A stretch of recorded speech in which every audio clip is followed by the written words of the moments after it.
Channel. আশা করি তোমরা সবাই খুব ভালো আছো আর আমিও খুব ভালো আছি। তো আজকে আমার বাড়িতে আমার ছেলের একটা বন্ধু এসছে, তাই ওরা ঠিক করেছে যে আজকে আমরা অগ্নিকন্যা পার্কে যাব।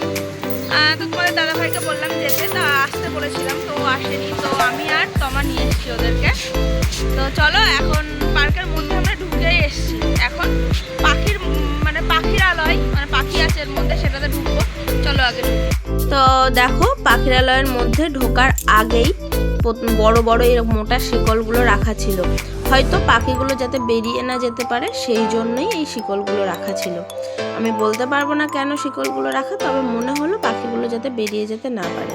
মানে খাঁচার থেকে বাইরে ছাদের দিকে অনেক পাখি উঠছিল।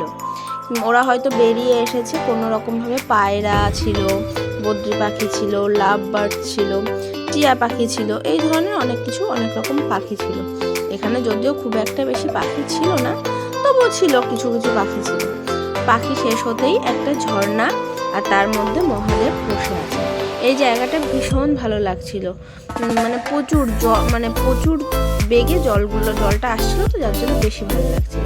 ওখান থেকে বেরিয়েই এই দেখো দৃশ্যটা এরকম ছিল। আমি অগ্নিকন্যা পার্কে আগে অনেকবার এসেছি, তবে মনে হলো নতুন কিছু অনেক ডেকোরেশন করেছে। যেরকম এই ঝর্ণাটা, এই লাইটগুলো মানে স্টার, তারপরে লেখা, এইগুলো নতুনভাবে ডেকোরেশন করেছে। আমার অনেকদিন আসা হয়নি, যার জন্য আমি এইগুলো জানি না। দেখো, আমার মেয়ে দাঁড়িয়ে আছে আর ছেলেরা আগে দৌড়াচ্ছে, মানে মেয়ে বলতে তমা দাঁড়িয়ে আছে আর ওরা দৌড়াচ্ছে। যাই হোক, পার্ক থেকে আমরা এবার ওয়াটার পার্কের মধ্যে ঢুকে পড়লাম।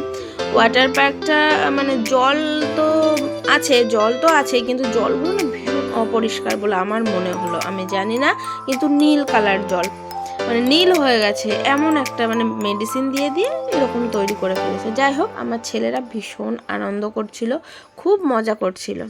ওদের আনন্দ দেখে আমরাও খুব খুশি হচ্ছিলাম। যাই হোক, এটা হচ্ছে বৃদ্ধাশ্রম। অনেকেই এখানে আছেন। ওনাদের হয়তো যখন দিনের বেলায় একটু অবসর সময় পায়, তখন যদি ওই বারান্দাতে এসে দাঁড়ায়, এখানে অনেক লোকজন দেখে হয়তো তাদেরও মনটা ভালো হয়ে যায়। ওই পার্কটা পাশে হয়ে বেশ ভালোই হয়েছে। আমার ছেলে মেয়েরা দেখো দোলনা চড়ছিল, কিন্তু আমার ছেলে যেই দোলনায় বসতে গেছে, দেখো দোলনাটা ভেজা। আর আমার আগের ভিডিওগুলো যারা দেখেছো তারা দেখলে বুঝতে পারবে এই জায়গাটা তাদের কাছে খুবই চেনা লাগবে, কারণ এইখানে আমার ছেলের বার্থডের কেক কাটিং হয়েছিল। তো যাই হোক, এখন আমার পুরনো অনেক স্মৃতি মনে পড়ছিল। আর এই দেখো, এখানে জিমের কিছু কিছু জিনিসপত্র করা ছিল। আমার ছেলে মেয়েরা জিম করছিল, আর ওইদিকে অদ্রিজের বন্ধুটা লাফাচ্ছিল। আমরা পার্ক থেকে সুন্দরভাবে ঘুরে বেরিয়ে এসেছিলাম এই চায়ের দোকানে চা খাওয়ার জন্য। আর ছেলেপিলেগুলো ওই চিপস খাচ্ছিল। যেহেতু আজকে শনিবার, সেহেতু বাইরের কোনো খাবারই ওদের খাওয়া যাবে না, আমরা খাবো না। সব কিছু আনন্দ করে আমরা চলে যাচ্ছিলাম পৃথ্বীজিৎকে বাড়ি দেওয়ার জন্যে। ওকে বাড়িতে ছেড়ে দিয়ে আমরা আবার আমাদের বাড়িতে ফিরে আসব। রাস্তায় আসার সময় দেখলাম এই নিরামিষ ফুচকা, প্রচুর লাইন ছিল, ওখান থেকে ফুচকা খেয়ে আমরা বাড়ি চলে আসলাম।